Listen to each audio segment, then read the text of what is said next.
कृष्णा। नमस्कार साथियों, दक्ष coaching classes में आपका हार्दिक स्वागत और अभिनंदन करता हूं। हमने स्टार्ट किया था आपके मॉडल पेपर को लेकर, उसमें लगातार आगे बढ़ते हुए, और ये आपकी तैयारी में गुणवत्तापूर्ण तैयारी करेगी, आपकी तैयारी में लाभदायक सिद्ध होने वाले सारे मॉडल पेपर आपके लिए। कहीं ना कहीं ऐसे प्रश्न जो आपके लिए एग्जाम में इंपोर्टेंट होने वाले उनकी हम चर्चा करते हैं, साथ ही हम सबके व्याख्यात्मक तरीके से चर्चा करते हैं, जिससे कि आपकी तैयारी अच्छे से हो जाती है। आपने देखा होगा कि जो कल का भी आपका पीटीटी का पेपर था, है ना, इनमें ऐसे बहुत सारे प्रश्न थे जिनकी चर्चा हमने पहले भी यहाँ पर कर चुके थे ना। तो प्रश्न लगभग आपके उसी में से पूछे जाते, बस प्रश्न पूछने का थोड़ा तरीका बदल जाता है और आपके प्रश्न का थोड़ा लेवल चेंज हो जाता है। तो आपका सबसे छोटा एग्जाम बीएसटीसी वाला है, तो आपका 12th लेवल का है ना, तो आपका लेवल बिल्कुल बेसिक आएगा। फिर भी हम एक उस अनुरूप तैयारी करेंगे जिससे कि आपका प्रश्न का लेवल चाहे कुछ भी, उसको आप आराम से आंसर दे सकते हो ना। और जो साथी इस चैनल पर नए हैं, एक बार चैनल को सब्सक्राइब जरूर कर देना, जिससे कि क्लास सब तक पहुंच जाए। और जो सारे साथी क्लास को शेयर भी करा करें, और क्लास को शेयर जरूर करें, जिससे क्लास सब तक पहुंच जाए, सारे विद्यार्थी इसका लाभ उठा सकते हैं ना। चलो आज हम देखते हैं हमारे साथ में कौन कौन जुड़ गए हमारे साथ में। क्या बात है, मीनाक्षी आज आए हुए, अरविंद खराड़े आए हुए, क्या बात है। सबको गुड इवनिंग, जय श्री कृष्णा, राधे राधे, है ना। तो सबको क्लास को शेयर करना, लाइक करना और चैनल को सब्सक्राइब करना नहीं भूलना है। तो चलो अपन बिना किसी देरी के क्लास की शुरुआत करते हैं और देखते हैं आज हमारा पहला प्रश्न क्या है। अगर इसके बारे में बात करो, आज हमारा पहला प्रश्न है, यह है आपका कि किन वर्षों में संभागीय आयुक्त के पद को समाप्त और पुनर्स्थापित कर दिया गया था। यानी ऐसे कौन से दो वर्ष है उन वर्षों में जो आपका संभागीय आयुक्त का पद, यानी मैं कह सकता हूं कि जो संभागीय व्यवस्था है इसको बंद किया गया और इसको पुनः प्रारंभ यानी पुनर्स्थापित कब किया गया, ये आपको बताना। इजी भाषा इसकी मैंने बता दी आपको, ये प्रश्न की भाषा होगी आपकी। चलो हाँ, राम राम सबको, राम राम, जय श्री कृष्ण, राधे राधे। जल्दी से जुड़ जाओ क्लास में आप, है ना, क्योंकि अब कितने दिन बचे आपके, मात्र 20 दिन बचे हो ना। 20वें दिन आपके एग्जाम होने वाला है, तो 20 दिन में हमें रणनीति बनानी पड़ेगी, तैयारी में जानदार और शानदार तैयारी करनी पड़ेगी, है ना। तो चलो ओके, इसका आंसर क्या आ रहा है आपका, चलो बहुत ही प्यारा। ओके, अगर इसकी चर्चा करूं मैं, पहले समझना आपका, अगर बात करूं कि एक आती संभागीय व्यवस्था, शब्द आता आपका संभागीय व्यवस्था, कि राजस्थान में संभागीय व्यवस्था का प्रारंभ, इसका जो प्रारंभ हुआ था वो था आपका मार्च 1949 में। कब हुआ था आपका, मार्च 1949 में हुआ था, 1949 में हुआ था कि राजस्थान में संभागीय व्यवस्था का प्रारंभ मार्च 1949 में हीरालाल शास्त्री के समय, किसके समय हुआ था आपका, हीरालाल शास्त्री के समय हुआ था, हीरालाल शास्त्री के समय हुआ था, हीरालाल शास्त्री के समय हुआ था। यानी कि जब राजस्थान पहली बार संभागीय व्यवस्था का प्रारंभ किया गया था, तब आपके मुख्यमंत्री कौन थे, हीरालाल शास्त्री थे। लेकिन आपके अप्रैल 1962 में यानी इसको बंद। तो ये जो संभागीय व्यवस्था है, या कह सकता हूं जो संभागीय आयुक्त का पद है, इसको समाप्त किया, बंद। तो होता क्या है कि अप्रैल 1962 में, कब आपके अप्रैल 1962 में, अप्रैल 1962 में मोहनलाल सुखाड़िया सरकार के द्वारा, किसके द्वारा आपका, मोहनलाल सुखाड़िया सरकार के द्वारा, मोहनलाल सुखाड़िया सरकार के द्वारा राजस्थान में संभागीय व्यवस्था बंद कर दी। क्या कर दिया आपकी, बंद कर दी। यानी जो संभागीय आयुक्त का पद, इस पद को हटा दिया गया था, लेकिन इसके बाद में समय बीता गया, फिर कब आपके, तो इसका पुनः प्रारंभ क्या होता है आपका, पुनः प्रारंभ। यानी कि ये जो आपका संभागीय आयुक्त का पद है, इसको पुनर्स्थापित या पुनः प्रारंभ इसका, तो इसका जो पुनः प्रारंभ हुआ था वो कब हुआ था, जनवरी 1987 में। कब हुआ था आपका, जनवरी 1987 में हुआ था, 1987 में हुआ था। यानी कि राजस्थान में संभागीय व्यवस्था का पुनः प्रारंभ आपका जनवरी 1987 1987 में हुआ था। और किसके समय हुआ था आपका, हरिदेव जोशी के समय, हरिदेव जोशी के समय हुआ था, हरिदेव जोशी के समय हुआ था, जोशी के समय हुआ था। एक चीज समझना आपका कि जब राजस्थान में संभागीय व्यवस्था का प्रारंभ हुआ था, तब राजस्थान को 5 संभागों, कितने संभागों में बांटा गया, तब राजस्थान को आपके 5 संभागों में बांटा गया था। अगर बात करूं 5 संभागों के बारे में, तो वो हो जाएंगे, सबसे बात करूं, एक तो आ जाएगा आपका जयपुर संभाग था, आपका जोधपुर संभाग था, आपका उदयपुर संभाग था, आपका कोटा संभाग था, और कौन सा था आपका, बीकानेर संभाग। कौन संभाग था आपका, बीकानेर संभाग था। यानी कि जब राजस्थान में संभाग व्यवस्था का प्रारंभ हुआ था, तब राजस्थान को इन 5 संभागों में बांटा गया था। लेकिन जब आपके हरिदेव जोशी के द्वारा संभाग व्यवस्था पुनः प्रारंभ होता है तो इसी दिन आपके 1987 में अजमेर को जयपुर से अलग कर राजस्थान का 6वां संभाग, राजस्थान का 6वां या 6वां संभाग बना दिया, 6वां या 6वां संभाग बना दिया। यानी कि 5 संभाग तो पहले ही था जब संभाग व्यवस्था प्रारंभ हुई, लेकिन 1987 में हरिदेव जोशी के द्वारा जब संभाग व्यवस्था पुनः प्रारंभ हुआ था तब अजमेर को जयपुर से अलग कर 6वां संभाग बना दिया।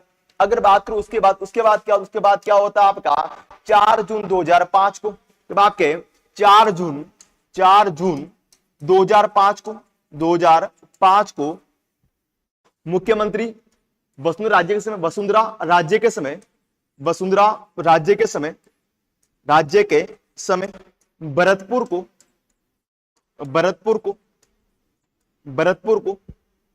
राज्य का 7वां संभाग बनाया, आपका 7वां संभाग बनाया था। और जो भरतपुर संभाग बना था, भरतपुर संभाग जयपुर व कोटा से किससे आपका जयपुर व कोटा से अलग होकर बना था, जयपुर व कोटा से अलग होकर बना था। इसका मतलब क्या होगा कि 4 जून 2005 को तत्कालीन मुख्यमंत्री महोदय श्रीमती वसुंधरा राज्य के समय जयपुर व कोटा संभाग को तोड़कर भरतपुर को राज्य का 7वां संभाग बनाया था। इसके बाद समय बीता जाता है और 7 अगस्त 2023 को जब आपके 7 अगस्त 2023 को मुख्यमंत्री अशोक गहलोत के द्वारा आपके राजस्थान के 3 संभाग बनाए गए। राजस्थान के 3 संभाग बनाए, कौन कौन सा आपके 8वां बांसवाड़ा था, 8वां बांसवाड़ा, 9वां पाली और 10वां कौन सा आपका सीकर। 10वां कौन सा आपका सीकर था, 10वां कौन सा था आपका सीकर था, 10वां आपका सीकर था। यानी कि 7 अगस्त 2023 को आपको पता है इस दिन फाइनल हो गया था आपका कि 7 अगस्त 2023 को बांसवाड़ा, पाली और सीकर को 3 नए संभाग आपके बनाए गए थे। यानी कि वर्तमान संभाग कितने संभाग आपके, तो वर्तमान में आपके राजस्थान में 10 संभाग और कितने जिले आपके 50 जिले, कितने जिले आपके 50 जिले है ना। बेसिक सा प्रश्न पूछे जा सकते हैं आपके, बिल्कुल बेसिक है कि राजस्थान में वर्तमान में 10 संभाग और 50 के आपके जिले। अब इसने क्या पूछा आपका समाप्त या बंद कब हुआ था आपका 1962 में, 1962 में समाप्त हुआ था। इसके अलावा पुनर्स्थापित कब होता 1987 में। यानी ऑप्शन नंबर 2 था। जिनका भी आंसर ऑप्शन नंबर बी था उनका आंसर बहुत ही प्यारा था। क्या बात है, सबको गुड इवनिंग, जय श्री कृष्णा। हाँ, बांसवाड़ा, पाली, सीकर, बहुत ही प्यारा ना। तो सबका आंसर क्या होगा आपका ऑप्शन नंबर बी। जिनका भी आंसर ऑप्शन नंबर बी था उनका आंसर बहुत ही प्यारा था। चलो बढ़ते अगले प्रश्न की ओर आपका। हाँ, राजस्थान में करौली जिले का गठन कब हुआ था आपका, बताना। बिल्कुल बेसिक सा क्वेश्चन आपका।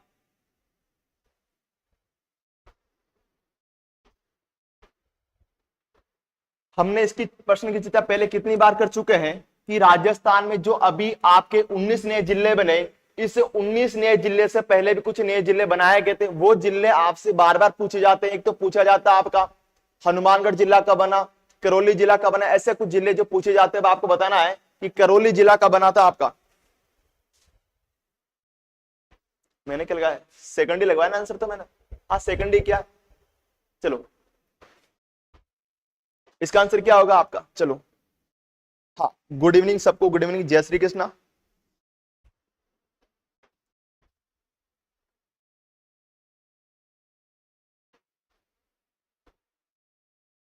ओके,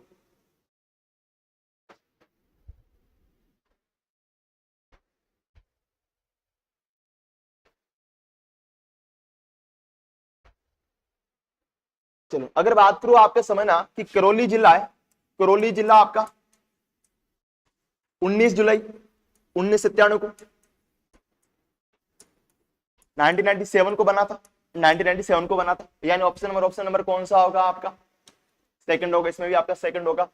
इसकी व्याख्या हमने पहले भी और कितनी बार कर चुके। आगे बढ़ते अगले प्रश्न की ओर आपका। हाँ, अब बताना आपका कि अरावली पर्वतमाला के संबंध में निम्नलिखित में से कौन से तथ्य असत्य नहीं है। क्या पूछा है, कैसे कौन से तथ्य है जो आपका असत्य नहीं है। असत्य नहीं है का मतलब क्या हो गया आपका कि कौन से कथन आपके सत्य है। बताना कि ऐसे कौन से कथन जो आपके क्या है सत्य है पूछा। सत्य कौन सा, वो आपको बताने इनमें से आपका सत्य कौन सा है। हाँ चलो, सबको प्रणाम, जय श्री कृष्णा, राधे राधे, जय सिया राम, रोम रोम। चलो आंसर भी दिया करो राम राम करते समय, है ना। राम राम बहुत प्यार से करते हो, आंसर भी बहुत प्यार से दिया करो ना, आराम से आंसर दिया करो जल्दी से आपका। और अपना आकलन करना प्रारंभ कर दो ना। आकलन का मतलब यह होता है कि आपने 20 प्रश्न यहां पर किए हैं, इन 20 प्रश्न में से कितने प्रश्न आपके सही हो रहे, वो आपका आकलन होता है। तो आकलन करना आपको आना चाहिए। जिस दिन चीजें आपके अंदर ये चीज समझ में आ गई तो ऑटोमेटिक आपकी तैयारी में अच्छी गुणवत्ता आ जाएगी। देखो इसका आंसर क्या होगा, देखो क्या पूछा आपका, असत्य नहीं असत्य पूछा। देखो अगर बात करूं कि इसका निर्माण प्री कैम्ब्रियन युग में हुआ था, बिल्कुल सही बात है कि जो अरावली पर्वतमाला है, अरावली पर्वतमाला का निर्माण आपके प्री कैम्ब्रियन युग में हुआ था, आद्य महाकल्प में। इसी अरावली पर्वतमाला निर्माण आपके आद्य महाकल्प के प्री कैम्ब्रियन युग में हुआ था, बिल्कुल सही बात है, पहली बात आपकी। सेकंड कह रहा है कि वर्तमान में यह एक अवशिष्ट पर्वत के रूप में, बिल्कुल सही बात है कि जो अरावली पर्वतमाला है वर्तमान में यह आपकी एक अवशिष्ट पर्वतमाला के रूप में क्या करती है, दिखाई देती है। लेकिन जब आपसे यह पूछा जाए कि उसकी उत्पत्ति के समय, समझना आपकी इसकी उत्पत्ति के समय, यानी कि उसकी उत्पत्ति के समय आपकी, इसकी उत्पत्ति के समय आपकी अरावली एक मोड़दार, अरावली एक मोड़दार वलित पर्वतमाला थी, वलित पर्वतमाला थी। यानी कि जो इसकी उत्पत्ति होती है तो इसकी उत्पत्ति प्लेटों में अभिसारी गति के कारण होती है। जब प्लेटों में अभिसारी गति होती तब क्या होता है, इसे मोड़ पड़ जाते हैं। तो जब इसकी उत्पत्ति हुई थी तब अरावली एक वलित मोड़दार वलित पर्वतमाला थी, वलित पर्वतमाला थी। लेकिन क्या होता है, इस अरावली की ऊंचाई में निरंतर क्या हो रही है, कमी हो रही है। इस अरावली की ऊंचाई में निरंतर कमी होने के कारण वर्तमान में यह अरावली एक अवशिष्ट पहाड़ी के रूप में क्या है, बची हुई। बिल्कुल सही बात है, तो ये बात भी बिल्कुल क्या सही है। अब देखना आपके अगर बात करो एक चीज और समझना कि जब अरावली की उत्पत्ति हुई थी, यानी कि अरावली की उत्पत्ति के समय, अरावली की उत्पत्ति के समय, उत्पत्ति के समय, उत्पत्ति के समय इसकी जो ऊंचाई थी कितनी थी आपकी, तो इसकी ऊंचाई थी 2800 मीटर थी। कितनी थी आपकी, इसकी औसत ऊंचाई आपकी 2800 मीटर थी। लेकिन इस अरावली में अपर्दन, अपर्दन, अपसरण, अपसरण वे अनाच्छादन की क्रिया होने के कारण, अनाच्छादन की, अनाच्छादन जैसी क्रियाएं होने के कारण वर्तमान में अरावली की जो औसत ऊंचाई वो कितनी कितनी आपकी, तो औसत ऊंचाई है आपकी, औसत ऊंचाई आपकी 930 मीटर। कितनी आपकी, 930 मीटर। इसका मतलब क्या होगा, इसका मतलब यह होगा कि जो अरावली है इसकी ऊंचाई में निरंतर क्या हो रही है, आपकी कमी हो रही है। इसके अलावा बात करूं ये जो यह मुख्यतः आग्नेय चट्टानों से निर्मित है। सही बात है आपकी कि अरावली पर्वतमाला में, अरावली पर्वतमाला में आग्नेय प्रकार की चट्टानें पाई जाती, आग्नेय में भी आपकी ग्रेनाइट व नीस प्रकार की चट्टानें पाई जाती। ये बात भी क्या आपकी सही है। फिर फोर्थ कह रहा है ये दक्षिण पश्चिम से उत्तर पूर्व दिशा में विस्तृत। आपको पता है, मैं छोटा सा मैप आपका हल्का सा देखो यहाँ पर तो दिखाई दे देगा, हल्का देखो इस टाइप से आपका राजस्थान हो गया। आपका इस राजस्थान समझना आपका ये जो आपकी अरावली है, यानी इस टाइप से दिखाई दे रहा होगा आपको हल्का सा। देखो ये जो आपकी अरावली इस टाइप से फैली हुई, ये आपका उत्तर है, ये आपका दक्षिण, ये पूर्व और ये कौन सा आपका पश्चिम। जब भी समझ में ना आए तो आपको क्या करना, सीधा आपको मैप बनाना है ना। अब देखो आपका क्या पूछ रहा है, दक्षिण पश्चिम से उत्तर पूर्व की फैली, उत्तर पूर्व दिशा में विस्तृत है। अब देखो ये दक्षिण, ये पश्चिम, उत्तर और पूर्व। तो सही बात है कि जो अरावली राजस्थान में आपके दक्षिण पश्चिम से उत्तर पूर्व की ओर क्या है, फैली हुई है। यानी कि चारों ऑप्शन क्या आपका सत्य है, यानी देखो चारों ऑप्शन क्या आपका सत्य है। यानी इसका ऑप्शन नंबर ए क्या होगा आपका सही होगा, ऑप्शन नंबर ए क्या होगा आपका सही होगा। जिनका भी आंसर ऑप्शन नंबर ए था उनका आंसर बहुत ही प्यारा था। चलो बहुत प्यारा, क्या बात है। बढ़ते अगले प्रश्न की ओर आपका। हाँ, अरावली श्रेणी का निम्नलिखित में से उच्चतम भाग कहां पर, यानी जो आपकी पूरी अरावली है, इस अरावली की ऊंचाई सर्वाधिक किस भाग में मिलेगी आपको। देखो अगर बात करो अरावली के बारे में समझना आपको,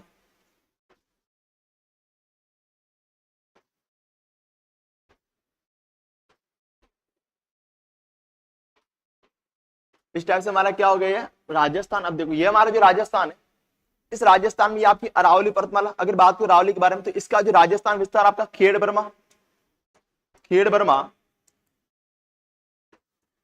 खेड़ बर्मा ये गुजरात में पड़ता है, आबू सिरोही से, आबू सिरोही से आपका खेड़ बर्मा स्थान आपके गुजरात में, जबकि आबू सिरोही से देखो आबू सिरोही से राजस्थान में अरावली प्रवेश करती है, जबकि इसका अंतिम बिंदु या अंत इसका होता है खेतड़ी नीम का थाना। कहां पर होता है? खेतड़ी नीम का थाना। खेतड़ी नीम का थाना में होता है, नीम का थाना में होता है, नीम का थाना में होता है। यानी जो अरावली है, ये अरावली राजस्थान प्रवेश करती है आपकी खेड़ बर्मा आबू सिरोही से प्रवेश करती है, जबकि इसका अंतिम बिंदु कौन सा आपका खेतड़ी नीम का थाना। अगर बात करें जो अरावली है, इस अरावली की जो सर्वाधिक ऊंचाई है ना, वो सर्वाधिक ऊंचाई आपको देखने को मिलेगी आपकी, ये जो यहाँ पर राजसमंद आता, राजसमंद सिरोही के मध्य, राजसमंद से आपकी सिरोही के मध्य, राजसमंद से आपके सिरोही के मध्य।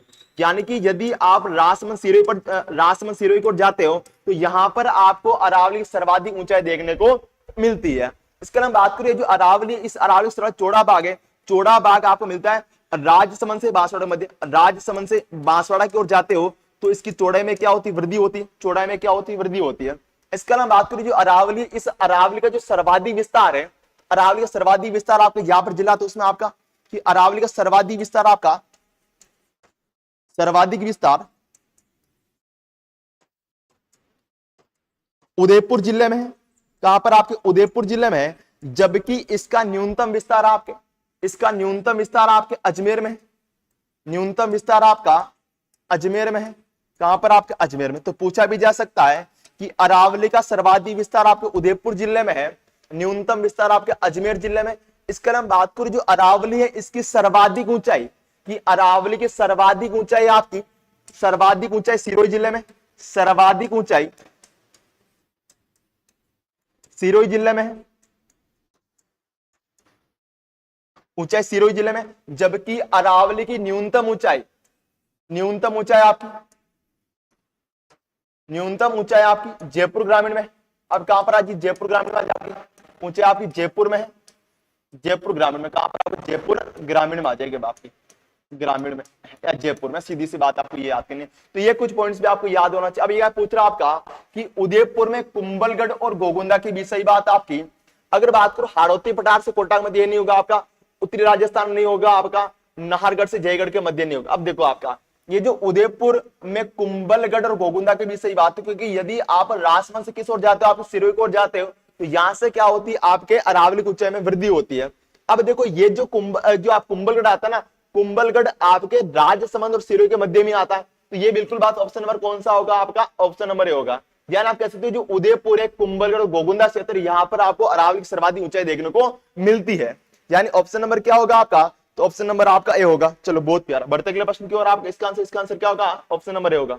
चलो, राज्य में सूर्य के प्रकाश की सर्वाधिक अवधि किस दिन रहती है? यानी ऐसा कौन सा दिन है जिस दिन आपके राजस्थान में सूर्य के प्रकाश की अवधि सर्वाधिक दिन रहती है?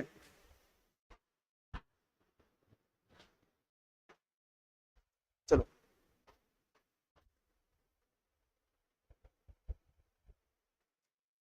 अब समझना आपका। अगर बात करो आपका, देखो इस टाइप से हमारी पूरी क्या है? पृथ्वी। पूरी क्या आपकी? पृथ्वी है।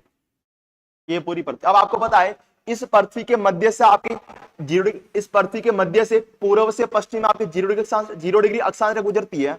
0 डिग्री अक्षांश रेखा गुजरती है, अक्षांश रेखा गुजरती है, जिससे आपकी भूमध्य रेखा कहा जाता है, जिससे आपकी भूमध्य रेखा कहा जाता है, भूमध्य रेखा कहा जाता है, भूमध्य रेखा कहा जाता है। इसके अलावा बात करूं, जिस प्रकार से 0 डिग्री अक्षांश रेखा को भूमध्य रेखा कहा जाता है, उसी प्रकार से आपके 23.5 डिग्री उत्तरी अक्षांश को कर्क रेखा कहा जाता है, कर्क रेखा कहा जाता है। इसी प्रकार से आपका 23.5 डिग्री दक्षिणी अक्षांश को, 23.5 डिग्री दक्षिणी अक्षांश को आपके दक्षिणी 23.5 डिग्री दक्षिणी अक्षांश को मकर रेखा कहा जाता है, मकर रेखा कहा जाता है, रेखा कहा जाता है, मकर रेखा कहा जाता है, रेखा कहा जाता है। अब समझना आपका। अब हमने पहले कितनी बार चर्चा की थी कि जो आपका राजस्थान है, कि जो पूरा राजस्थान हमारा, राजस्थान पूरे विश्व में ग्लोब पर या मानचित्र पर कहां पर, तो कहां पर आता है आपका? उत्तरी गोलार्ध में। कहां पर आता है आपका राजस्थान? कहां पर आपका राजस्थान? जैसे उत्तरी गोलार्ध में, अक्षांश दृष्टि से आपको उत्तरी गोलार्ध में, और ऑल ओवर कहां पर? कहां पर? उत्तरी पूर्वी गोलार्ध में। कहां पर? उत्तरी पूर्वी गोलार्ध में। अब समझना होता क्या है कि आपके 21 जून के दिन, कब आपके 21 जून के दिन, 21 जून को 21 जून को सूर्य 21 जून को आपका सूर्य कर्क रेखा पर सीधा या लंबवत चमकता है, कि 21 जून के दिन आपका 21 जून के दिन सूर्य कर्क रेखा पर सीधा या लंबवत चमकता है। सीधा क्या चमकता है आपका? लंबवत चमकता है। इसीलिए 21 जून का दिन क्या होता है? 21 जून का दिन क्या होता है आपके राजस्थान में भी सूर्य किरणें कैसे पड़ती? सीधी पड़ती। कैसे पड़ती है आपकी? सीधी पड़ती। मैं थोड़ा ऊपर बना दी, वैसे आपके दक्षिण में जाती, राजस्थान से गुजरती कर्क रेखा, वैसे आपकी यहां पर आनी चाहिए। मैं थोड़ा उल्टा बना दिया, आपका समझना। देखो स्कोर भी अच्छे से इस टाइप से हो जाए आपके। देखो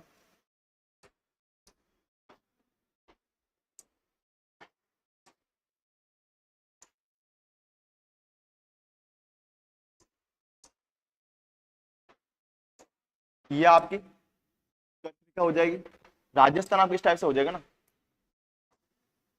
इस टाइप से हो जाएगा। क्योंकि जो राजस्थान कर्क रेखा गुजरती है, क्योंकि जो राजस्थान में कर्क रेखा गुजरती है, ये केवल आपके डूंगरपुर बांसवाड़ा से गुजरती और आपके दक्षिणी भाग से गुजरती। अब देखो आपके, तो इस दिन क्या होता है कि जब आपके 21 जून के दिन सूर्य आपकी कर्क रेखा सीधा चमकता है, तो इस दिन क्या होता है, ये जो आपका पूरा उत्तरी गोलार्ध है, इस उत्तरी गोलार्ध में सबसे बड़ा दिन होता है। क्या होता है आपका? सबसे बड़ा दिन होता है। सबसे बड़ा दिन होता है आपका, सबसे बड़ा दिन होता है, सबसे बड़ा दिन होता है आपका, सबसे बड़ा दिन होता है उत्तरी गोलार्ध में। और सबसे छोटी रात क्या होती है आपकी? सबसे छोटी रात होती है, सबसे छोटी रात होती है। कि 21 जून के दिन आपका सूर्य कर्क रेखा पर सीधा चमकता है, इसीलिए आपके 21 जून के दिन उत्तरी गोलार्ध में सबसे बड़ा दिन है, सबसे छोटी रात होती है।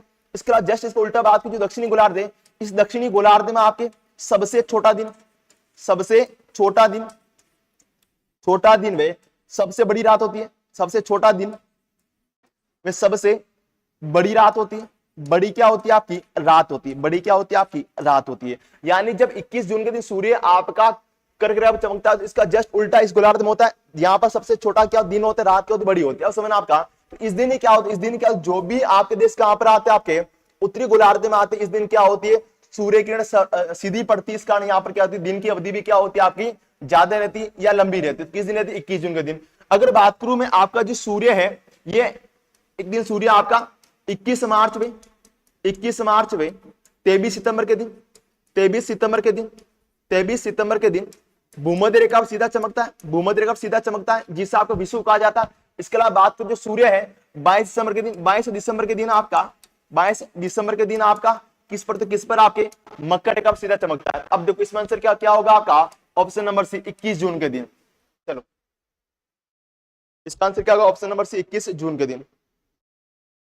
चलो बहुत बढ़ते अगले प्रश्न की ओर आपका। राजस्थान में उष्णकटिबंधीय आर्द्र जलवायु प्रदेश के लिए कोपेन ने किस कूट का प्रयोग किया था? बहुत ही प्यारा प्रश्न है, चीजों को रटना नहीं, समझना आपका। देखो क्या पूछा आपका? राजस्थान में उष्णकटिबंधीय आर्द्र, कीवर्ड क्या है इस पूरे प्रश्न का? कीवर्ड केवल शब्द क्या आपका? आर्द्र। केवल आपको ये वाला शब्द पकड़ना है। आर्द्र जलवायु प्रदेश के लिए कोपेन ने किस कूट का प्रयोग किया था?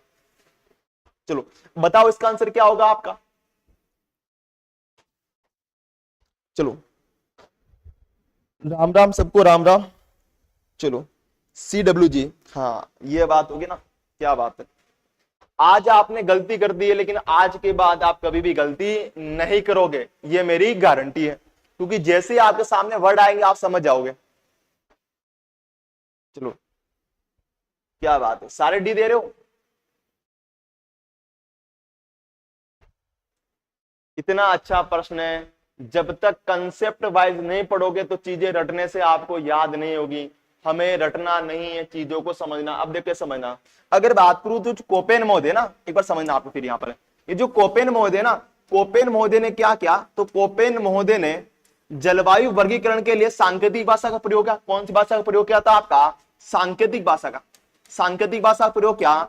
तो सांकेतिक भाषा के प्रयोग में अपने जलवायु वर्गीकरण देने के लिए अंग्रेजी वर्णमाला के कुछ वर्ण कहां मिले, जिसमें आपके एबीसीडी कुछ वर्ण कहां मिले? देखो कोपेन ने अपने जलवायु वर्गीकरण देने के लिए अंग्रेजी भाषा के, अंग्रेजी वर्णमाला कुछ शब्द कहां मिले, या अंग्रेजी वर्णमाला कुछ वर्ण कहां मिले, जिसमें मैंने एक तो लिया था बड़ी एबीसीडी का, बड़ी एबीसीडी का लिया था आपका ए, एक लिया था इन्होंने आपका बी, एक लिया इन्होंने आपका सी। क्या लिया था आपका? सी लिया था। अब देखो आपका ए का मतलब क्या होता? उष्णकटिबंधीय आर्द्र जलवायु, क्या होता आपका?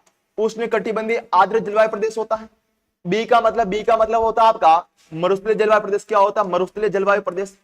सी का मतलब होता है उपाद्र जलवायु प्रदेश, उपाद्र जलवायु प्रदेश होता है। अब समझना आपका, तो कोपेन महोदय ने क्या किया कि अपने जलवायु वर्गीकरण देने के लिए सांकेतिक भाषा का प्रयोग किया, और इन्होंने क्या किया कि जहां पर भी आपकी जलवायु कैसी होगी, आर्द्र होगी, तो वहां पर क्या लिखेंगे, तो वहां पर ये ए लिखेंगे, क्या लिखेंगे, ए लिखेंगे। अब इसका मतलब क्या होगा कि जहां पर भी आपका ए लिखा होगा उसका मतलब क्या होगा, वहां पर जलवायु कैसी होगी, आर्द्र कैसी होगी, आर्द्र होगी। और बी का मतलब क्या, मरुस्थलीय, क्या होगा, मरुस्थलीय ना। अब मरुस्थलीय का मतलब क्या होगा कि जिस भी भूभाग में क्या होगा, मरुस्थल होगा, वहां पर कोपेन महोदय क्या लिखेंगे आपके, तो वहां पर कोपेन महोदय बी लिखेंगे। और जहां पर भी जलवायु कैसी होगी आपकी, उपाद्र होगी, वहां पर क्या लिखेंगे आपके, सी, क्या लिखेंगे, सी लिखेंगे। अब देखो इसके अलावा आपका, इसके अलावा बात करूं आपका कि इन्होंने क्या किया कि ये जो आपकी बी यानी मरुस्थलीय जलवायु, इसको पुणे दो भागों में बांटा। एक तो बांटा आपका डब्ल्यू, और दूसरा बांटा आपका एस। क्या बांटा, एस। अब देखो डब्ल्यू का मतलब होता है आपका, क्या होता है डब्ल्यू का मतलब, तो डब्ल्यू का मतलब होता है आपका शुष्क मरुस्थल, और एस का मतलब होता है आपका अर्धशुष्क मरुस्थल। क्या होता है आपका, अर्धशुष्क मरुस्थल, अर्धशुष्क मरुस्थल, अर्धशुष्क मरुस्थल। अब आपको पूरा समझ में आ गया होगा। अब देखो पूरा मैप बनाते एक बार अच्छे से। ये आपका क्या है, राजस्थान हो गया आपका, राजस्थान। ये जो है राजस्थान है, इसमें इन्होंने ये वाला भाग, एक ये वाला प्रदेश है आपका, एक ये वाला प्रदेश, और एक कौन सा आपका, ये वाला प्रदेश। अब देखो इसको इन्होंने नाम दिया आपका बी डब्ल्यू एच डब्ल्यू, इसको नाम दिया आपका बी एस एच डब्ल्यू, इसको नाम दिया आपका सी डब्ल्यू जी, और इन्होंने इसका नाम दिया आपका ए डब्ल्यू। क्या नाम दिया आपका, ए डब्ल्यू। अब देखो बी का मतलब क्या, तो मरुस्थलीय, और डब्ल्यू का मतलब क्या, शुष्क। तो हम कह सकता हूं उष्ण कटिबंधीय शुष्क जलवायु, इसका नाम हो जाएगा आपका उष्ण कटिबंधीय शुष्क जलवायु प्रदेश, शुष्क जलवायु प्रदेश का नाम हो जाएगा आपका। और देखो बी का मतलब क्या होता है, मरुस्थलीय, इसका मतलब क्या होता है, अर्धशुष्क। यानी कि जो बी डब्ल्यू एच डब्ल्यू है और आपकी बी एस एच डब्ल्यू है, दोनों ही किसमें शामिल होती है, दोनों ही आपकी मरुस्थल में शामिल होती है। लेकिन जो बी डब्ल्यू एच डब्ल्यू ये आपके शुष्क मरुस्थल में आती है, और जो बी एस एच डब्ल्यू ये आपकी अर्धशुष्क मरुस्थल में आती है। अब देखो आप, इसका नाम हो जाएगा आपका उष्ण कटिबंधीय, उष्ण कटिबंधीय अर्धशुष्क, अर्धशुष्क जलवायु प्रदेश।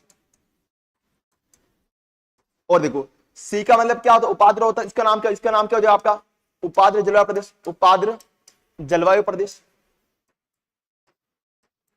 और ए का नाम क्या होता है आपका, आर्द्र होता है, इसका नाम हो जाएगा आपका उष्ण कटिबंधीय, उष्ण कटिबंधीय आर्द्र जलवायु प्रदेश, आर्द्र जलवायु प्रदेश, आर्द्र जलवायु प्रदेश। तो अब आपको पता चल गया होगा कि कोपेन ने आर्द्र के लिए कौन सा कोड प्रयोग किया था। अब बताओ इसका आंसर क्या होगा आपका,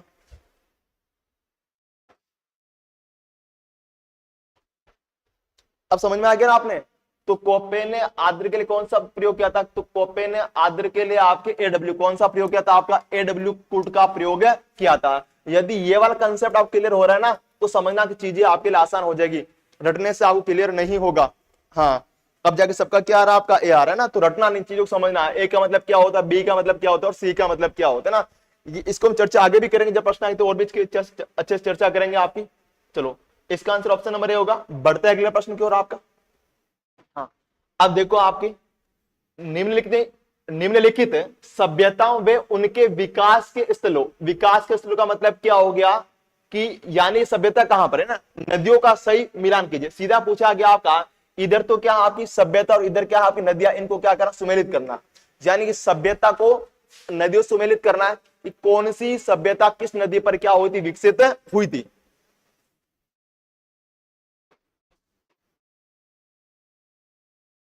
चलो नमस्ते सबको, नमस्ते। क्या बात है, दुर्गेश का आंसर बी आ रहा है।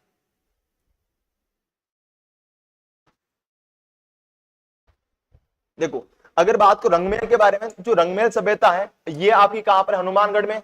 और ये सभ्यता आप गग्गर नदी किनारे, गग्गर नदी किनारे विकसित हुई थी। यानी कि पहले में आपके चार है, देखो पहले में चार कहां पर, एक तो यहां पर भी पहले में चार है आपका, यहां पर भी पहले में चार है, यहां पर भी चार है, और यहां पर भी चार है। यानी तीनों में ये तो कट गया आपका, अब तीनों में फाइट रही है आपकी।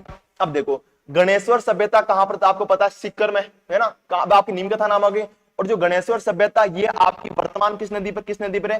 कात्ल नदी पर है।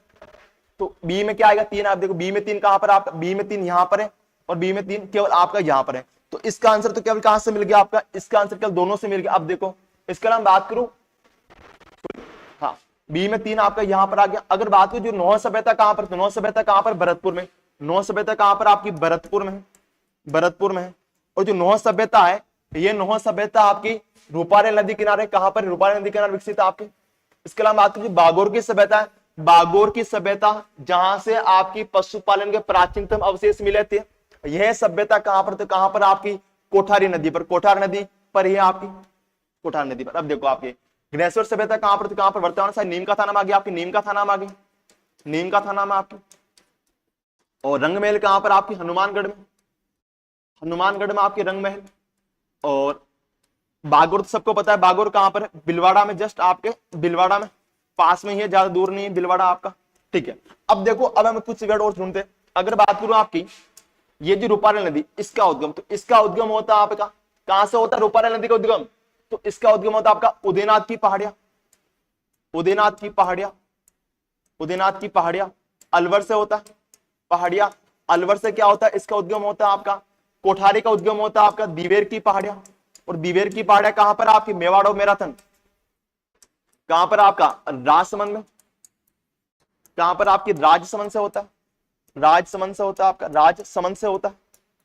अगर बात करें जो कातली नदी है, कातली नदी का उद्गम खंडेला की पहाड़ियां, खंडेला की पहाड़ियां। सीकर से होता है, सीकर से होता है। इसका नाम आज गग्गर नदी है, इस गग्गर नदी का उद्गम कालका या शिवालिक की पहाड़ियां, कालका या शिवालिक की पहाड़ियां, शिवालिक की पहाड़ियां, पहाड़ियां हिमाचल प्रदेश से होता है। कहां से होता है? हिमाचल प्रदेश से क्या होता है? इसका उद्गम होता है। तो यहां पर हमने क्या देख लिया? इन नदियों को उद्गम स्थल भी देख लिया और सभ्यता हमने देख ली है। चलो बहुत ही प्यारा, बढ़ते अगले प्रश्न की ओर आपका। ओके बहुत प्यारा, बी सबका बी। चलो इसका आंसर होगा ऑप्शन नंबर आपका बी। बढ़ते अगले प्रश्न की ओर आपका। बताना लूणी नदी से संबंधित निम्नलिखित तथ्यों पर विचार करते हुए असत्य कथन छांटे। क्या पूछा आपका? ऐसा कौन सा कथन है जो आपका असत्य है, यानी कि गलत है? कौन सा आपका असत्य है? बताना इनमें से कौन सा कथन है जो आपका असत्य है।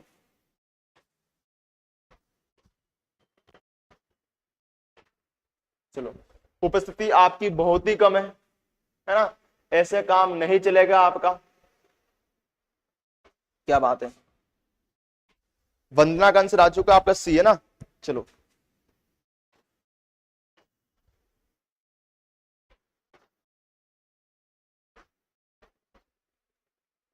अरे बाकी का आंसर क्यों नहीं आया?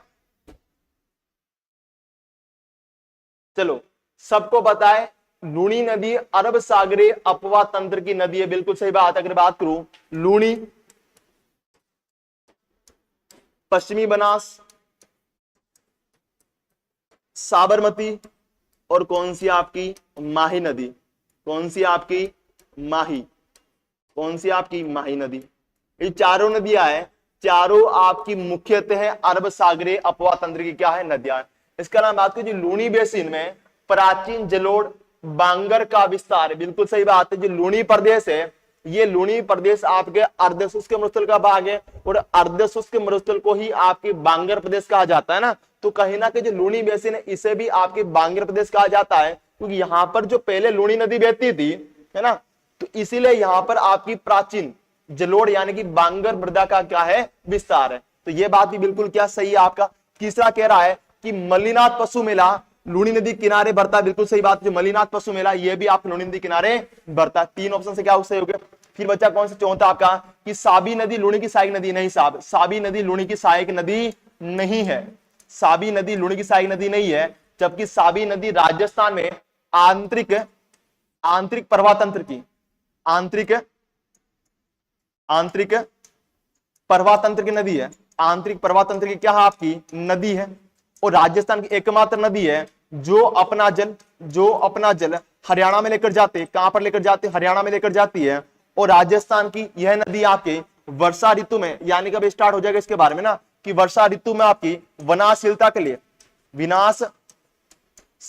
लिए प्रसिद्ध है। विनाशशीलता के लिए क्या है आपकी प्रसिद्ध है? कौन सी नदी? आपकी साबी नदी। साबी नदी का उद्गम सेवर की पहाड़ी जयपुर से होता। सेवर की पहाड़ियां आपकी जयपुर से होता। सेवर की पहाड़ियां जयपुर से होता है इसका उद्गम। तो ये सारे पॉइंट किसके बारे में हो गया? आपके साबी नदी के बारे में हो गया। अगर लूणी की बात करूं, जो लूणी नदी है, इस लूणी नदी को आपकी आधी खारी, आधी मीठी, इसके अलावा आपका कालिदास ने इसे अंत्य सलीला कहा था। कालिदास ने इसे आपके अंत्य सलीला कहा था, अंत्य सलीला कहा था। और इसी लूणी नदी को आपके लवणवती सलीला ना, सलीला कहा था। और इसके अलावा इसी लूणी नदी को आपके लवणवती कहा जाता है, लवणवती कहा जाता। और जब इसका उद्गम होता है तो इसका उद्गम होता है आपका नागपहाड़ अजमेर से। कहां से होता है? आपका नागपहाड़ अजमेर से होता है। और नागपहाड़ अजमेर से जहां से इसका उद्गम होता है तो उद्गम स्थल पर इसे आपके तो इसे आपके सागरमती किस नाम जाना जाता है? आपका सागरमती के नाम से जाना जाता है। इसका मतलब क्या होगा? कि जो लूणी नदी है इसका प्रारंभिक नाम सागरमती क्या होगा? आपका सागरमती। यानी लूणी नदी को प्रारंभ आपके सागरमती भी कहा जाता है। चलो बहुत ही प्यारा। बढ़ते अगले प्रश्न की ओर। इसका आंसर क्या होगा? आपका ऑप्शन नंबर डी, साबी नदी। चलो हाँ, राजस्थान की निम्न जिलों में से कौन सी झील राष्ट्रीय झील संरक्षण कार्यक्रम जिसे आपके NLCP के अंतर्गत नहीं आती है, ऐसी कौन सी झील है जो आपकी राष्ट्रीय झील संरक्षण कार्यक्रम में शामिल नहीं होती है? अच्छा प्रश्न है आपका, ऐसे प्रश्न एग्जाम पूछे जाते हैं।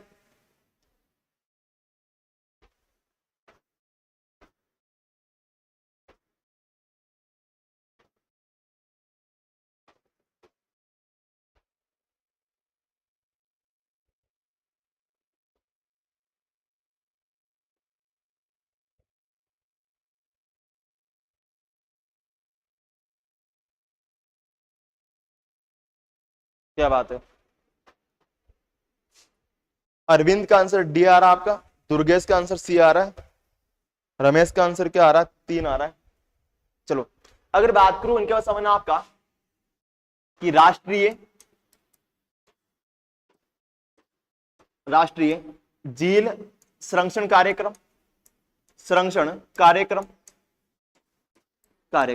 ये जो कार्यक्रम है, ये कार्यक्रम आपके भारत सरकार द्वारा चलाया गया था, भारत सरकार के द्वारा चलाया गया था। और इसकी शुरुआत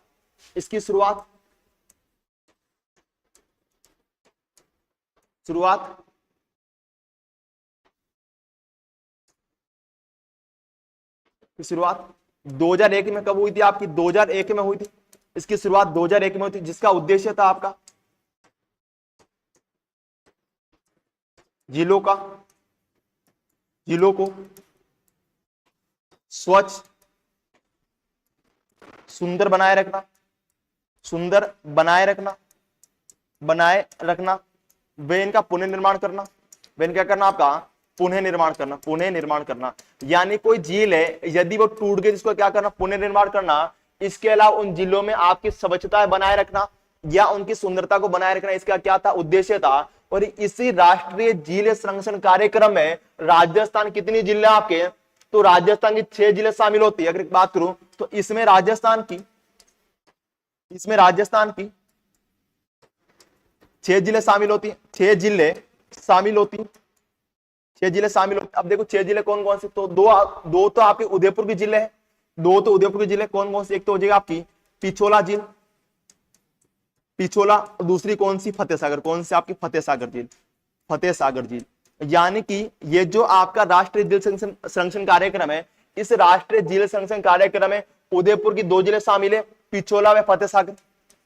इसके नाम बात करूं आपकी तो अजमेर की 2 जिले, एक तो कौन सी? आपकी पुष्कर, दूसरी कौन सी? आपकी प्लस आना सागर। ये दोनों कहां पर? आपकी अजमेर में। कहां पर? आपकी अजमेर में। इसके अलावा आपकी मानसागर झील, और मानसागर झील कहां पर आपकी? अरे मानसागर झील कहां पर? आपकी जयपुर में। कहां पर? आपकी जयपुर में। और इसके अलावा राजस्थान की सबसे ऊंची व गहरी झील, राजस्थान की सबसे ऊंची व गहरी झील कौन सी आपकी, सबसे ऊंची व गहरी झील कौन सी, सबसे ऊंची व गहरी झील आपकी, अरे कौन सी होगी आपकी, नक्की झील। कौन सी आपकी, नक्की झील, नक्की झील। यानी जो नक्की झील कहां पर आपके माउंट आबू सिरे में, कहां पर, माउंट आबू सिरे में।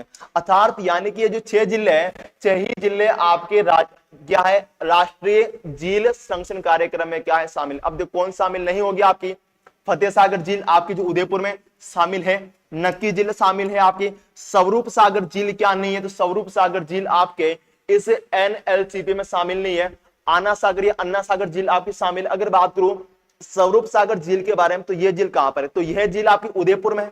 कहां पर आपकी, उदयपुर में। स्वरूप सागर झील आपकी उदयपुर में। और यह जो झील है क्या करती है, यह झील आपकी फतेह सागर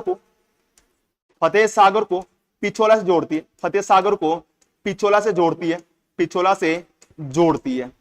तो सीधा आपसे पूछा जाए कि राजस्थान की जो आपकी पिछोला झील है वे फतेह सागर झील है, इनको आपस में कौन सी झील जोड़ती, कौन सी झील जोड़ती है आपकी, तो इनको आपस में आपकी स्वरूप सागर झील क्या करती है, जोड़ती है। ऑप्शन नंबर क्या होगा आपका, ऑप्शन नंबर 3 होगा। जिनका ऑप्शन नंबर क्या 3 था उनका आंसर बहुत ही प्यारा था। चलो सबको गुड इवनिंग, जय श्री कृष्ण, राधे राधे। चलो बढ़ते अगले प्रश्न की ओर आपका। हाँ, राजसमंद या हाँ राजसमुद्र की बात है ना, राजसमंद झील का निर्माण किस नदी पर हुआ, बहुत ही प्यारा क्वेश्चन आपका। राजसमंद झील का निर्माण किस नदी पर हुआ है,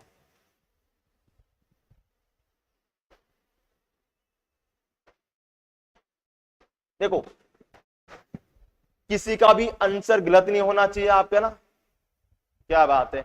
अरविंद का आंसर आ गया, दुर्गेश का आंसर आ गया आपका ना। अगर बात करूं जो राजसमंद झील है, देखो राजसमंद झील का निर्माण आपके गोमती नदी, किस हुआ था, गोमती नदी पर हुआ आपका। ऑप्शन नंबर सही है। डेबर नदी से बना कि जो डेबर झरना, डेबर नदी या झरना, डेबर झरना, डेबर झरने का पानी, डेबर झरने का पानी किस में आता आपका, जयसमंद झील में गिरता है, जयसमंद झील में गिरता है। कि डेबर झरने का पानी जयसमंद झील में गिरता है, इसीलिए जयसमंद झील को आपकी डेबर झील कहा जाता है, डेबर झील कहा जाता है, डेबर झील कहा जाता है। इसके अलावा बात करूं ये जो आपकी काकनी नदी है, काकनी या काकने नदी, काकनी या काकने नदी, काकने नदी समझना। काकनी नदी आपके आंतरिक प्रवाह तंत्र की, आंतरिक प्रवाह तंत्र की, प्रवाह तंत्र की, प्रवाह तंत्र की सबसे छोटी नदी है, सबसे छोटी नदी है, सबसे छोटी नदी है। इसका उद्गम होता है आपके कोटड़ी गांव जैसलमेर से। कहां से होता है आपका, कोटड़ी गांव जैसलमेर से होता है। जैसलमेर से क्या होता है, इसका उद्गम होता है आपका, उद्गम होता है। इसके अलावा बात करूं जो आपकी काकने या इसे कहा जाता है मसूरदी नदी, काकने या मसूरदी नदी, मसूरदी नदी ये क्या करती है, ये क्या करती है आपकी काकने या मसूरदी नदी जैसलमेर में बुज झील का, बुज झील का निर्माण करती है, बुज झील का क्या करती है आपकी निर्माण करती है। देखो बनास नदी, बनास नदी पर वैसे कोई झील नहीं है ना, बनास नदी पर वैसे कोई झील नहीं है, लेकिन इस पर कुछ बांध है, जैसे समझना आपका। एक तो बांध आता कौन सा आता आपका, नंद समंद बांध, नंद समंद बांध, नंद समंद बांध कहां पर आपके नाथद्वारा राजसमंद में। एक आता आपका बागेरी नाका, बागेरी नाका खमनोर के पास में आपका राजसमंद, बागेरी नाका बांध, नाका बांध, बांध। एक आता आपका नंदसमंद बांध, ये नंदसमंद बांध आपका नाथद्वारा राजसमंद, ये दोनों कहां पर आपके राजसमंद में और राजसमंद में। अब देखो आपका यानी ये जो नंदसमंद बांध ये तो आपके नाथद्वारा राजसमंद में है, जबकि बागेरी नाका कहां पर, तो कहां पर खमनोर राजसमंद में। इसके अलावा बांध फिर बांध उसका नाम आता आपका बीसलपुर बांध, जो कल ही एग्जाम पूछा गया था आपका है ना पीटीटी में। बीसलपुर बांध आपका कहां पर है, केकड़ी में, कहां पर आपका केकड़ी में। किस नदी पर, किस नदी पर, आप बनास नदी पर है। एक और बांध आता है जिससे कहा जाता है आपका इसरदा बांध। कौन सा बांध आपका, इसरदा बांध। और इसरदा बांध कहां पर आपका, इसरदा बांध कहां पर, तो कहां पर आपका इसरदा बांध सवाई माधोपुर में, कहां पर आपका सवाई माधोपुर में, सवाई माधोपुर में। ऐसे आपको कुछ चीजें याद कर लेना, प्रश्न चाहे कौन सा भी हो आपके माइंड को क्या करना, पूरा खोलना है। चलो बहुत ही प्यारा, क्या बात है, सवाई माधोपुर। हाँ बहुत है ना कि काकने नदी पर काक गणेश जी का मंदिर बना, वो भी कहां पर आपके जैसलमेर में। बहुत प्यार, किसने बताया थी ये बात, दुर्गेश ने बताई। चलो हर हर महादेव, हाँ, इसरदा बांध सवाई माधोपुर में, बहुत ही प्यारा। बढ़ते, इसका आंसर क्या होगा? इसका आंसर क्या होगा आपका? ऑप्शन नंबर आपका ए होगा। चलो, हाँ, निम्न में से किन वनों को जंगल की आग, फ्लेम ऑफ द फॉरेस्ट कहा जाता है? यानी ऐसे कौन से वन है जिसे आपकी जंगल की ज्वाला या जंगल की आग या इसे फ्लेम ऑफ फॉरेस्ट कहा जाता है? चलो, क्या बात है, बहुत प्यारा। अगर बात को समझना, आपका शब्द आता आपका प्लास, या से कहा जाता आपका खाकरा, खाकरा, या से कहा जाता आपका डाक, डाक है ना। इन्हीं आपके प्लास को जंगल की ज्वाला, जंगल की ज्वाला, या इस आपके flame of forest, flame of forest कहा जाता है, फॉरेस्ट कहा जाता है, फॉरेस्ट कहा जाता है, फॉरेस्ट कहा जाता है। अब आपको पता है इसको जंगल की ज्वाला क्यों कहा जाता है? क्योंकि आपको पता है जैसे ही आपकी होली का त्योहार आता है ना, होली का त्योहार आता है, तब इसके फूल खिलने क्या होते हैं? प्रारंभ होते हैं। और आपको पता है इसको फूल का जो रंग होता है ना, केलुआ, इसको हम बोलते हैं, फूल को अपन बोलते हैं केलुआ ना, गांव में हमारे केलुआ ही बोलते हैं इसको। वैसे ये जो केलुआ होता है ना, इसका रंग होता है आपका लाल और आपका पीला, यानी जो अग्नि का रंग होता है ना, इस टाइप मिक्सअप होता है, लाल और पीला क्या मिक्सअप होता है ना। अब होता है क्या कि जैसे आपकी होली आती है, होली के अवसर पर इनके फूल क्या होते हैं? बहुत ज्यादा खिलते हैं। आपके फूल खिलने के बाद क्या होता है कि आपने देखा होगा कि बहुत बार क्या होता है, फूल आपके नीचे जमीन पर गिर जाते हैं, जमीन पर गिर जाते हैं ना। तो गिरने पर क्या होता है, हम दूर से देखते हैं ना, तो हमें लगता है वहां पर क्या लग रही है? आग लग रही है ना, क्या लग रही है? आग लग रही है। लेकिन वहां पर आग लगी नहीं होती है, वहां पर क्या होता है, तो वहां पर आपके जो प्लास, खाकरा, ढाक है, इनके फूल गिरे हुए होते हैं। और आपको यह पता होना चाहिए, ये जो आपका प्लास है ना, कि प्लास, इस प्लास के सर्वाधिक वृक्ष राजस्थान में किस जिले में आपके? तो प्लास के सर्वाधिक वृक्ष आपके, प्लास के सर्वाधिक वृक्ष आपके, प्लास के सर्वाधिक वृक्ष आपके कहां पर? कहां पर आपके? राजसमंद में। कहां पर आपके? राजसमंद में है, राजसमंद में है। तो ये भी क्लियर हो गया आपका। सागवान के वन आपके सर्वाधिक कहां पर? आपके बांसवाड़ा में है। कहां पर? आपके बांसवाड़ा में। मुख्यतः सागवान के वन आपके कहां पाए जाते हैं? दक्षिणी राजस्थान में, दक्षिणी राजस्थान में पाए जाते हैं, दक्षिणी राजस्थान में पाए जाते हैं, राजस्थान में पाए जाते हैं। इसके अलावा बात करें, सागवान के वृक्ष है, ये आपके 75 से 110 सेंटीमीटर वर्षा वाले क्षेत्र में पाए जाते हैं। कि सागवान के वृक्ष राजस्थान में 75 से 110 सेंटीमीटर वर्षा वाले क्षेत्र में पाए जाते हैं, वाले क्षेत्र में पाए जाते हैं।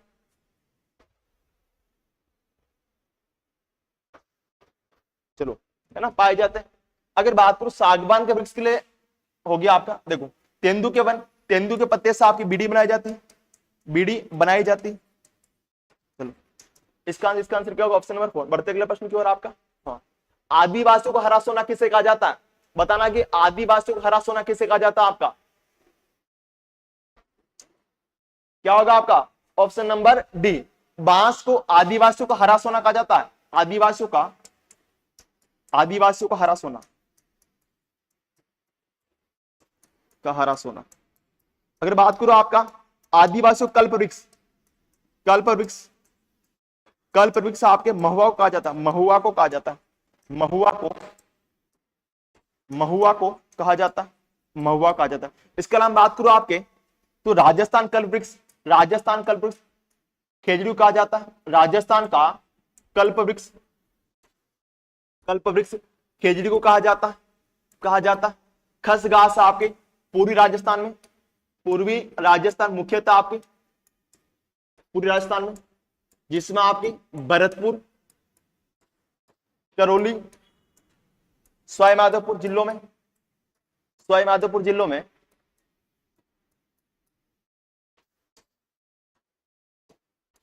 में उगने वाली एक सुगंधित घास है, सुगंधित घास है, जिसका उपयोग आपकी इत्र बनाने में किया जाता है। आंवला सबको पता है, आंवला खाने के लिए प्रयुक्त होता है। आपका ऑप्शन नंबर क्या होगा? बांस। अब आपको पता है कि बांस राजस्थान की, राजस्थान की सबसे लंबी घास है, सबसे लंबी क्या है? घास है, सबसे लंबी घास है। बांस को आपकी घास की श्रेणी में शामिल किया जाता है। बढ़ते अगले प्रश्न की ओर। इसका आंसर ऑप्शन नंबर 4 होगा आपका। फलोदी जोधपुर के पास खींचन गांव किस पक्षी के प्रवास के लिए विख्यात है? यानी जो खींचन गांव फलोदी में, अब तो फलोदी आपका जिला बन चुका, इसको हटा दे अपन, कि फलोदी के पास जो खींचन गांव है राजस्थान में किस पक्षी के लिए प्रसिद्ध है आपका? चलो, सुपरवाइजरी कटो बताओ, क्या बात है ना। महस बोल रहे सुपरवाइजरी कटो बताओ, तो सुपरवाइजरी कटो पेपर तो हो गया।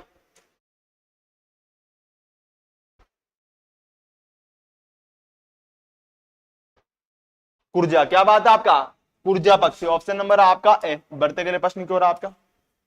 हाँ, भेड़ियों के प्रजनन के लिए कौन सा अभ्यारण्य प्रसिद्ध है, ऐसा कौन सा अभ्यारण्य है जो कि आपके भेड़ियों के प्रजनन के लिए क्या है, प्रसिद्ध है, बताना आपको जल्दी से।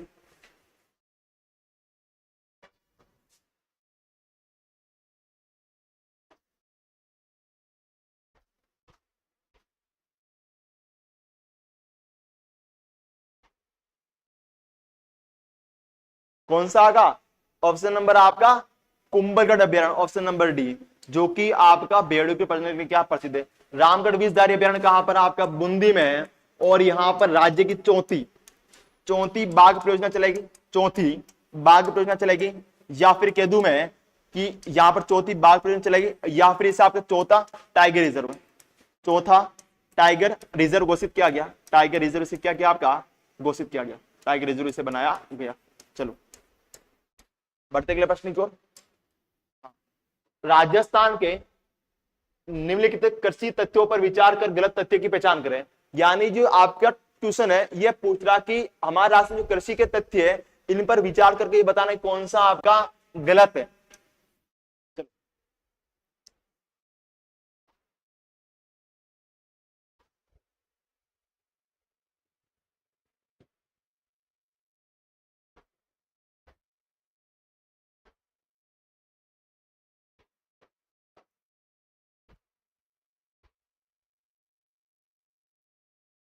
इसका आंसर क्या होगा आपका,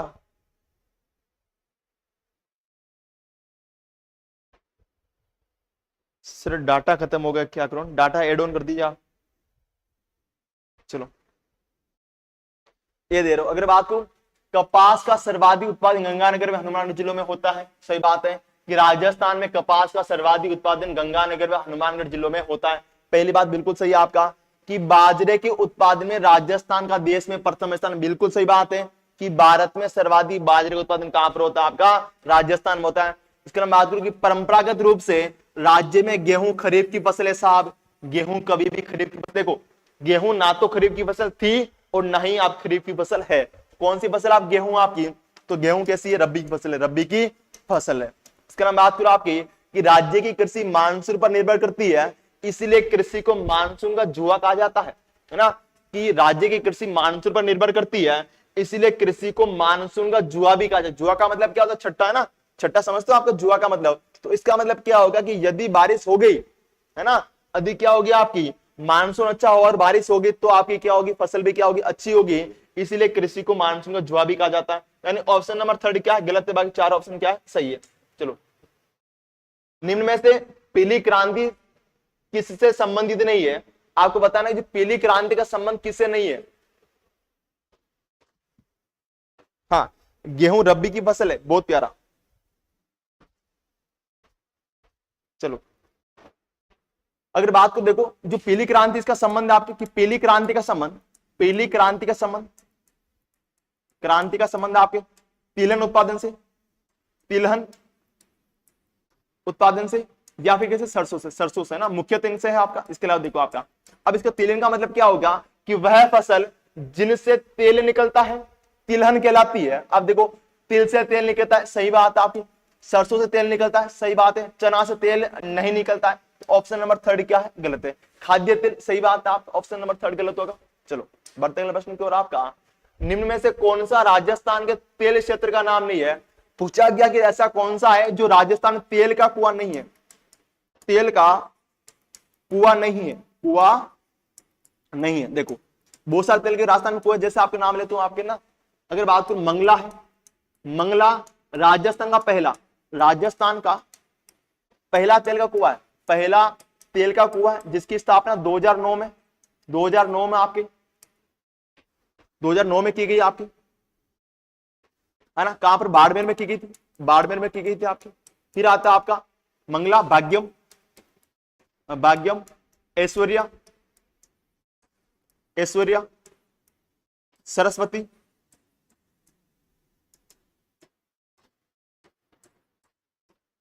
सरस्वती, शक्ति, वंदना, वंदना, विजया, रागेश्वरी, रागेश्वरी, कामेश्वरी, कामेश्वरी।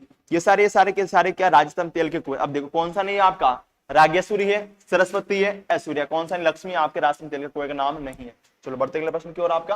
हाँ, राजस्थान में पेट्रोलियम उत्पादन क्षेत्र कितने जिलों में फैला हुआ है ना, ये प्रश्न पुराना आपका। वैसे अगर बात करूं तो राजस्थान पहले क्या था समझना आपका, कि राजस्थान में 4 तेल उत्पादक क्षेत्र है, तेल उत्पादक क्षेत्र है, तथा पहले 14 जिले, कितना आपके 14 जिले पेट्रोल उत्पादक जिले थे। अब ये आपका प्रश्न पुराना हो जाए, क्योंकि इसमें अब जैसे नए जिले बने इसमें पूरा क्या होगा, चेंज हो जाएगा। बाकी आपको याद करना कौन सा आपका 14 जिले, ऑप्शन नंबर सी। चलो आज का हमारा सेकंड लास्ट प्रश्न है आपका। हाँ, राजस्थान में किस जिले में जलोढ़ मृदा पाई जाती है, ऐसा कौन सा जिला है जहां पर आपकी जलोढ़ मृदा पाई जाती है। देखो बताना इसका आंसर क्या होगा, तब तक मैं कुछ पॉइंट लिखता हूं आपके। अगर बात करूं जलोढ़ मृदा के बारे में, तो जलोढ़ मृदा है, इससे आपकी कांप, दोमट या कछारी मृदा कहा जाता है। ये राज्य की सर्वाधिक उपजाऊ मृदा, राजस्थान की सर्वाधिक उपजाऊ मृदा है, उपजाऊ मृदा। ये राजस्थान में कहां पर आपके पूर्व के मैदान पाई जाती है, पूर्व के मैदान में पाई जाती है, मैदान में सर्वाधिक पाई जाती है, मैदान में पाई जाती है। इसके अलावा बात करूं, इसके 2 प्रकार, एक तो होता है आपकी प्राचीन जलोढ़ मृदा, जिसे आपके बांगर कहा जाता है, यानी बांगर प्रदेश में पाई जाती है, आपकी। दूसरी होती है आपकी नवीन जलोढ़, ये पाई जाती है आपकी खादर में, खादर प्रदेश पाई जाती है। इसका आंसर क्या होगा आपका, ऐसा कौन सा जिला जो आपके पूर्व के मैदान में आता है, कौन सा आता है, भरतपुर, ऑप्शन नंबर ए। चलो इजी प्रश्न सारा आपके, है ना, भरतपुर बहुत प्यारा। ओके, आज का हमारा अंतिम प्रश्न होने वाला आपका, है ना, निम्न में से कौन सा एक उपाय मृदा संरक्षण का नहीं है, यानी ऐसी कौन सी क्रिया या कौन सा उपाय है जिससे आपकी मृदा का संरक्षण नहीं होता है।